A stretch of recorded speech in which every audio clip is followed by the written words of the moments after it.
to Kristen, and she's going to get it around the room here for me, okay? All right, so today we're going to talk about 4 steps to successful sales. Because we all are here, right, to build our business, correct? Is that why we're here? All right, absolutely, because nobody wants to wash dishes, right? We want to make money, right? That's why we're here, right? We need money. We need to stay in business, right? So we're going to take the word sell, S-E-L-L, and we're going to break that down and talk about those letters and what that means, okay? Selling requires relationship building. Now, you all know that. You've heard that a million times. It's like a broken record. But I'm going to try and drop some different ideas in your mind that might make you think a little differently to help you. Okay, so I'm going to give that a little bit of time just for a second here to drop around the room here so that you can follow along with me and maybe take some notes and just think a little differently about that. Okay, first of all, the S. What does the S stand for? Sincerity starts the sell. Okay. Sincerity. What is sincerity? Being sincere with your customer. This is where the trust connection is built. Okay? Think about trust as the T, the letter T. This is where the connection is. The connection between you and your customer. Sitting down with them, talking with them, building that trust. How do you build that trust between you and your customer? Okay? You don't want to, first of all, just jump right into your sale, right? You want to build that trust. Certain things have to take place for you to build that trust with your customer. How do you do that? Okay? Does anybody have any ideas how you might do that? How you can build trust with your customer? You each probably have different things you do to build that trust. But there's 3 things that I've put down here on this paper that I think help us to build trust with our customer. Number 1, you have to develop your skills in your area. So you want to know, your customer wants to know what your skills are, first of all, okay? You need to invest in yourself, first of all, and have certain skills that you bring to the table to share with your customer, okay? So if you're investing in yourself by what you have to bring to the table as far as, you know, your skill set, are you investing in your education and what you can bring to the table to share with them as far as your skills, number 1. Number 2, be punctual when you arrive, okay? Very important. If they are sitting there waiting for you, having to text you or call you and find out if you're there or where you're at, that's not a good number 1.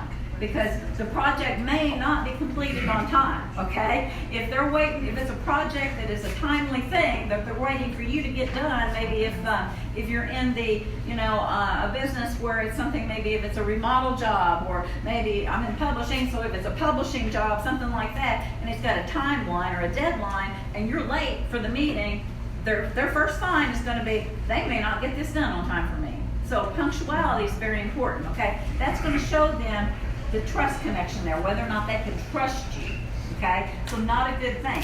Number 3, respecting your customer's time. That kind of goes hand in hand with that. But respect their time. If they tell you right out of the gate, okay, I only have 30 minutes today, time span, respect their time. Take that into consideration. And watch the time. Don't lengthen the meeting. If you have to set up a second meeting with them, then that's fine. Set up a second meeting with them. Okay? But respect their time. It's important to take that into consideration. Don't lengthen the meeting trying to make it sell in that first 30 minutes. Okay? So set up another meeting with them. All right? So definitely consider that person. The E. Okay? What does the E stand for?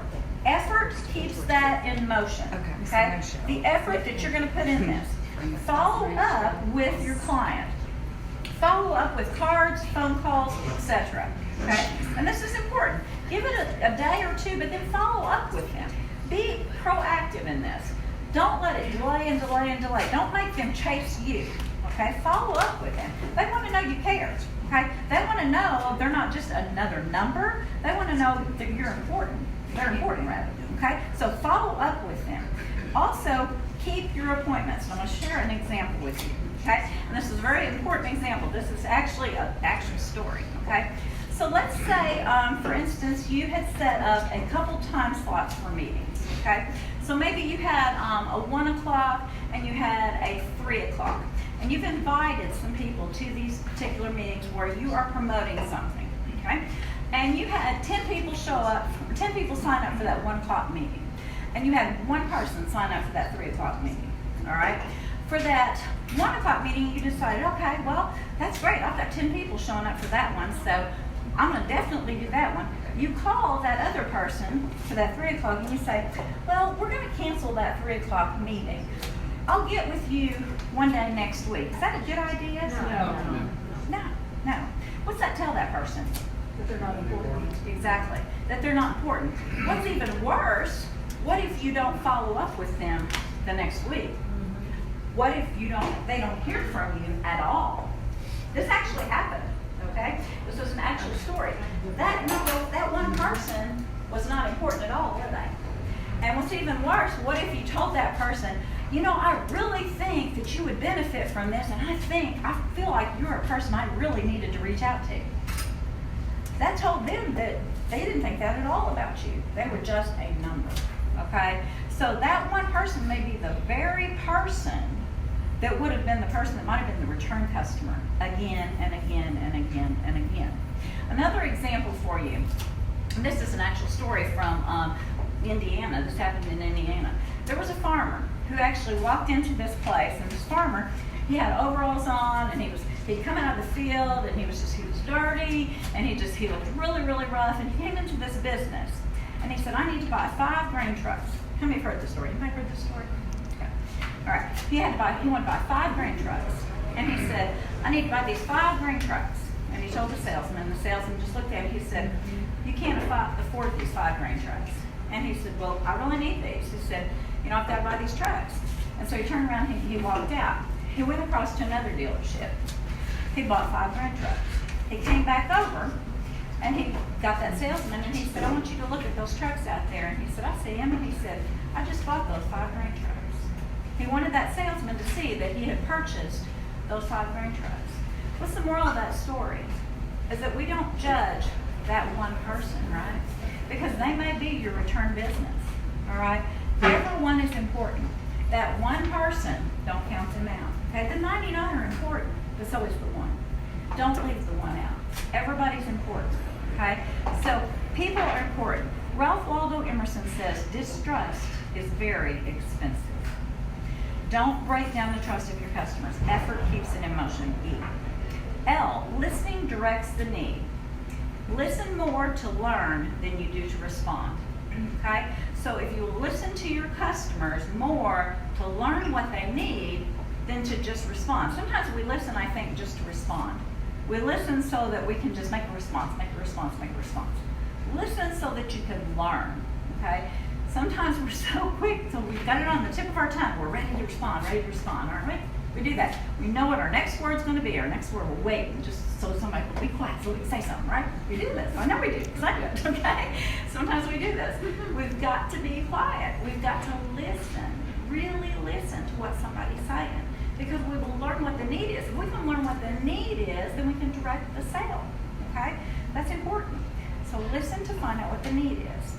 And number 2, what you hear can help you match that need. All right, so that's so important. You will make the sale if you can find out exactly what that need is.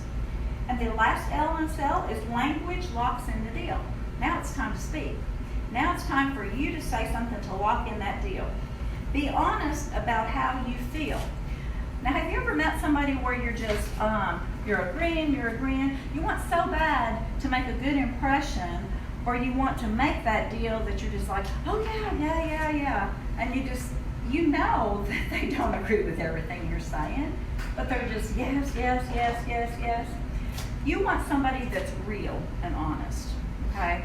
And so that's what we're all after. We want somebody that's going to be honest with us and direct us to the best interest for us, don't we? Isn't that what we really want in business? I mean, we want somebody that's going to have our best interests in mind, that's going to direct us for our best for our finances, if it's a financial decision, if it's the best for, whatever it is, whether it's insurance, whether it's, remodeling our house, whatever it is, whether it's writing our book, we want somebody that's going to have our best interests in mind. So be honest with the person that you're you're talking to, okay? If you don't agree with them, explain to them why you don't agree that would be the best decision, okay? Be very real with them and honest. Don't agree with them everything that they say just to be agreeing. That's not the best for them, okay? Explain to them why.